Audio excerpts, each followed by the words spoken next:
மகாத்மா காந்தி தேசிய ஊரக வேலைவாய்ப்பு உறுதி திட்டம் காஷ்மீர் தொடங்கி கன்னியாகுமரி வரைக்குமே இந்த திட்டத்தால பயனடைஞ்சவர்களுடைய எண்ணிக்கை லட்சக்கணக்கில் இருக்கு.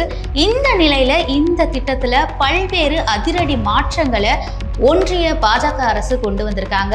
அது மட்டும் இல்லாம பாஜக ஆளாத மாநிலங்களுக்கு இந்த புதிய அதிரடி மாற்றங்களால பல்வேறு சிக்கல்களும் உண்டாகி இருக்கு. இது குறித்து விரிவாக பார்க்கலாம். நான் சுமலேகா.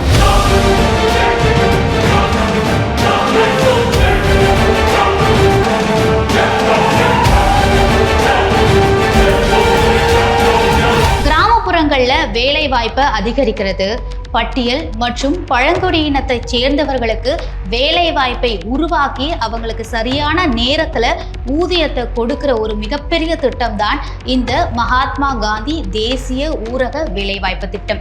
பிப்ரவரி 2, 2006 முன்னாள் பிரதமர் மன்மோகன் சிங் ஆட்சியில இந்த திட்டம் அமலுக்கு வந்த நிலையில இது தேர்வு செய்யப்பட்ட 200 மாவட்டங்கள்ல செயல்படுத்தப்பட்டுச்சு. அதுக்கு பிறகு 2008ஆம் ஆண்டு ஏப்ரல் மாதத்துல இருந்து நாடு முழுவதுமே செயல்படுத்தப்பட்டுச்சு. கடந்த 2010ஆம் ஆண்டுல இந்த திட்டத்துடைய பெயர் மகாத்மா காந்தி தேசிய ஊரக வேலைவாய்ப்பு உறுதி சட்டம், அதாவது NREGA என்று மாற்றப்பட்டது. கடந்த 15 ஆண்டுகளுக்கும் மேலாக ஏழைகளை வாழ வச்சுட்டு வர இந்த திட்டம் தொடர்பா புதிய மசோதாவை ஒன்றிய பாஜக அரசு தாக்கல் செஞ்சிருக்கு. அது மட்டும் இல்லாம இந்த திட்டத்துடைய பெயரையும் மாற்றம் செஞ்சிருக்காங்க. இந்த திட்டத்துல கொண்டு வந்திருக்கிற பல்வேறு அதிரடி மாற்றங்களால யாருக்கு பெரிய சிக்கல் உண்டாகிருக்குன்னு பாத்தீங்கன்னா தமிழ்நாட்டுக்கு தான். ஸோ இந்த திட்டத்துல தமிழ்நாடு என்ன மாதிரியான சிக்கல்களை சந்திக்க இருக்குன்னு பாத்தீங்கன்னா, முதலாவதாக வறுமை குறியீடு அளவை வச்சு தமிழ்நாட்டுல மட்டும் இல்ல எல்லா மாநிலங்கள்லயுமே இந்த திட்டத்துல மத்திய அரசு என்ன பண்றாங்க அப்படின்னா வறுமை குறியீடு அளவை வச்சுதான் பயனாளிகளை தேர்வு செய்யறாங்க. அப்படின்ற பட்சத்துல தமிழ்நாடு அப்படின்றது வறுமை ஒழிப்புல முன்னிலை மாநிலமா இருக்கு. அதன் மூலமா பாத்தீங்க அப்படின்னா தமிழ்நாட்டுடைய பயனாளிகள் எண்ணிக்கை குறையறதுக்கான வாய்ப்புகள் அதிகமாக இருக்கு. ரெண்டாவது பாத்தீங்கன்னா இந்த திட்டத்துல முன்னாடி என்ன பண்ணிட்டு இருந்தாங்க, மத்திய அரசும் மாநில அரசும் என்ன பண்ணிட்டு இருந்தாங்கன்னா, மத்திய அரசு சம்பளம், உபகரணங்கள் போன்ற எல்லா விஷயங்களுக்கும், அதாவது இந்த திட்டத்துக்கு கீழே என்னென்னலாம் தேவைப்படுதோ அதனுடைய செலவுகள் எல்லாத்துலயுமே ஷேர் கொடுத்துட்டு இருந்தது. எந்த அளவுக்கு ஷேர் கொடுத்துட்டு இருந்ததுன்னு பாத்தீங்கன்னா 90% ஷேர் மத்திய அரசு கொடுத்துட்டு இருந்துச்சு. 10% ஷேர் மட்டும்தான் மாநில அரசுகள் கொடுத்துட்டு இருந்தாங்க. இந்த புதிய மசோதாவால பல்வேறு அதிரடி மாற்றங்கள் நிகழ்ந்திருக்குன்னு சொன்னல, அதுல இது ஒரு முக்கியமான மாற்றம். ஏன்னா 60% ஷேர் மட்டும்தான் மத்திய அரசு இனிமே கொடுக்குமா, 40% ஷேர் மாநில அரசுகள் தான் ஏற்க வேண்டும். அப்படின்ற பட்சத்துல மாநில அரசுகளுடைய நிதி சுமை அதிகரிக்க கூடும். மூன்றாவதாக என்னன்னு பாத்தீங்கன்னா, இந்த திட்டம் அப்படின்றது இந்தியா முழுக்கவுமே அமல்ல தான் இருந்துச்சு.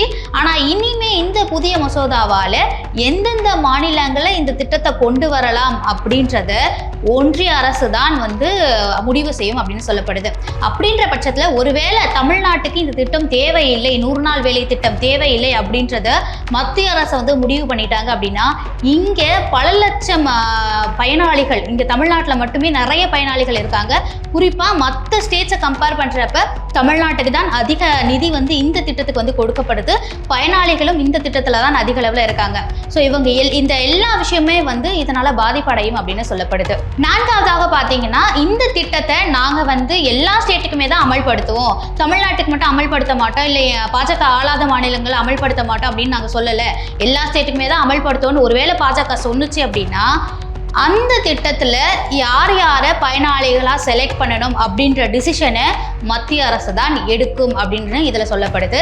அதே போல இந்த டிசிஷன், அதாவது மத்திய அரசு தான் பயனாளிகளை தேர்வு செய்யுது அப்படின்ற பட்சத்துல அதிக அளவிலான பயனாளிகள் அந்தந்த மாநிலத்தை சேர்ந்தவர்களாக இருப்பாங்களா, இல்ல வட மாநிலத்துல இருந்து இங்க புலம்பெயர்ந்து வந்தவர்களாக இருப்பார்களா அப்படின்ற ஒரு கேள்வி எழுந்திருக்கு. இதுல முக்கியமான ஒரு விஷயம் என்னன்னா, இந்த 100 நாள் வேலை திட்டத்துல இது நடக்கும், இது நடக்காது, இப்படி நடந்தால் என்ன அப்படின்ற எல்லா விஷயத்தையும் தாண்டி இந்த 100 நாள் வேலை திட்டம் அப்படின்றது வேலை, அதாவது அந்த எம்ப்ளாய்மெண்ட் பெர்மனன்ட் எம்ப்ளாய்மெண்ட் இல்ல, வேலை உறுதி திட்டம் அப்படின்ற பெயரை எடுத்திருக்காங்கல்ல, அந்த வேலை உறுதி அப்படின்றது இல்லவே இல்லை. இந்த வருஷம் ஒரு பயனாளி வந்து பயனடைஞ்சிருக்காங்க இந்த திட்டத்தால அப்படின்னா அவங்களுக்கு அடுத்த வருஷம் வேலை இல்லை அப்படின்ற மாதிரியான ஒரு சூழல் வந்து இந்த திட்டத்தால உருவாகி இருக்கு. இது எல்லாத்த விடவும் ஒரு முக்கியமான விஷயம் இருக்கு. அது என்னன்னு பாத்தீங்கன்னா, நிலக்கிழார்களுக்கு அதிகாரத்தை வழங்குறது.